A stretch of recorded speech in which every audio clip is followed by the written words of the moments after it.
Esta es la práctica número 1A. Vamos a ver circuitos rectificadores básicos. Para este propósito vamos a utilizar diferentes componentes. En este caso tenemos un transformador, tenemos diodos rectificadores y vamos a utilizar una resistencia de carga. Estamos utilizando un interruptor para cuestiones de seguridad, no tener que manipular directamente los 110 del transformador, y también por cuestiones de seguridad y de las tierras estamos utilizando un transformador de aislamiento para el osciloscopio, para evitar que vayamos a hacer un corto a través del osciloscopio y vayamos a quemar algún componente. Entonces, lo primero que tenemos que hacer es verificar que los diodos estén trabajando bien. Este es un diodo que está mal. Entonces, de un lado nos tiene que dar una resistencia muy grande. Nos está dando solamente 168 kilo ohms, lo cual quiere decir que tiene algunas fugas. Del otro lado, si invertimos el diodo, del otro lado tiene que ser un circuito abierto total. Y sin embargo estamos viendo que hay una resistencia muy grande, pero no es un circuito abierto total. Entonces este diodo no nos va a servir. Lo mismo hicimos para los demás diodos. Los demás diodos sí están trabajando bien. En el sentido directo tenemos 212 kilo ohms, lo cual es un valor normal. Y en el sentido inverso estamos midiendo un circuito abierto. Entonces este diodo está bloqueando en el sentido inverso, que es lo que buscamos. Entonces, por principio de cuentas, vamos a trabajar el circuito rectificador de media onda. Si nos fijamos en el circuito de onda completa, son dos rectificadores de media onda conectados con un punto común. Si yo desconecto esta terminal, que es esta, estoy eliminando esta parte y entonces me queda nada más el circuito de arriba, que es exactamente este circuito.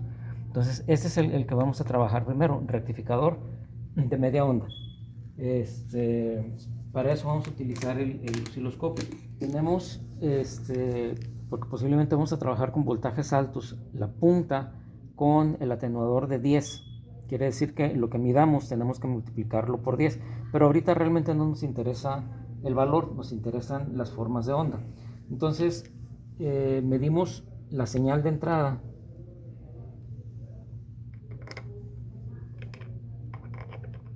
Primero vamos a ver formas de onda. La forma de onda de la entrada tiene que ser una senoidal y vamos a tener 160 volts aproximadamente al pico, porque eso es lo que da al pico una onda doméstica. De ahí, ese es el primario. A la salida vamos a tener un voltaje diferente. Entonces, en la salida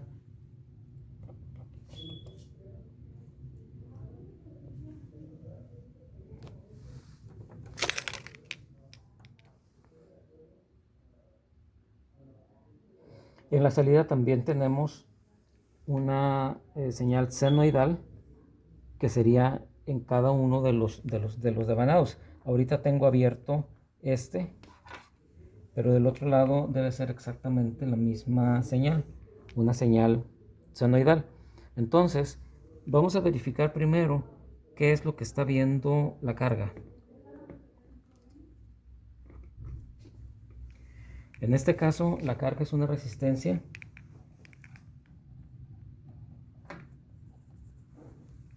y vamos a ver que ahí tenemos una señal rectificada. Un medio ciclo sí, un medio ciclo no, un medio ciclo sí y un medio ciclo no. ¿Ok? Y vamos a ver qué es lo que tenemos en el diodo. Importante, el diodo, las marcas de polaridad son más en el ánodo, menos en el cátodo. Entonces, la referencia del osciloscopio tiene que ir primero en el cátodo y luego de ahí ponemos en la terminal que sería identificada como positiva. y vemos una señal, pero es un medio ciclo negativo, y luego la parte en donde está en cero es porque el diodo está conduciendo y el voltaje en terminales del diodo es 0 o si acaso 0.7. Entonces vamos a medir ahora otra vez en la carga.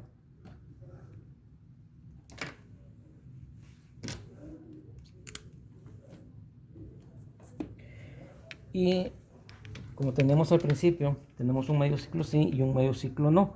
Cuando yo conecte este segundo circuito, se va a convertir en un rectificador de onda completa.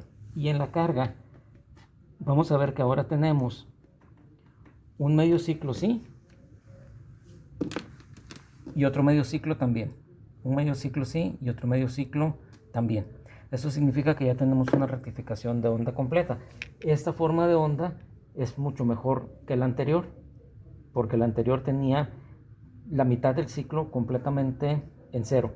Ahora voy a volver a desconectar aquí, voy a volver a cambiar, ya vimos lo que sucede en la carga, y voy a volver a cambiar al diodo que teníamos anteriormente.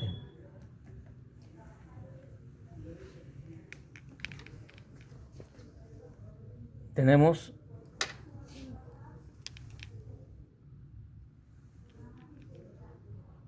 un poquito inestable, pero podemos ver claramente que hay ceros donde el diodo conduce, el voltaje en terminales es 0 y lo que está bloqueando o está soportando el diodo es el voltaje inverso. Voltaje negativo está debajo del eje. ¿Qué piensan que sucederá cuando yo conecte el segundo circuito? Vamos a tener un medio ciclo sí y otro medio ciclo también, o vamos a tener un medio ciclo para abajo, un medio ciclo para arriba, la señal original completa. ¿Qué esperamos tener ahí cuando se conecte el segundo rectificador? Vamos a ver. Entonces voy a conectar el segundo rectificador y lo que ha sucedido es que ahora el diodo, y eso sucede para cualquiera de los dos, de todas maneras cuando conduce está en 0, pero cuando está bloqueando en esta configuración vamos a tener 2 veces el voltaje máximo. Es decir, si estamos tratando de bloquear un voltaje industrial, por ejemplo, de 160 volts al pico, y porque pensamos que estaríamos trabajando bien con diodos especificados a 200 volts. Si los ponemos en esta configuración, vamos a tener 380 volts de negativos, y entonces es un diodo especificado a 200 volts no nos serviría. Tendríamos que especificar uno mínimo de 400. Es decir, vamos a estar sometiendo el diodo a un voltaje inverso del doble de lo que tenemos cuando nada más tenemos una rectificación de media onda. Ok, lo que hemos visto hasta ahorita pues es que el principio de operación de un rectificador de media onda se puede transferir a una onda completa. El punto medio del transformador, la derivación central, hace que tengamos dos iguales, y lo que vemos es que de cada uno de las terminales libres que no están en el punto común, vamos al positivo de un diodo, de aquí vamos al positivo de un diodo, y luego regresamos al punto común a través de la carga. Este principio lo vamos a utilizar en la siguiente práctica.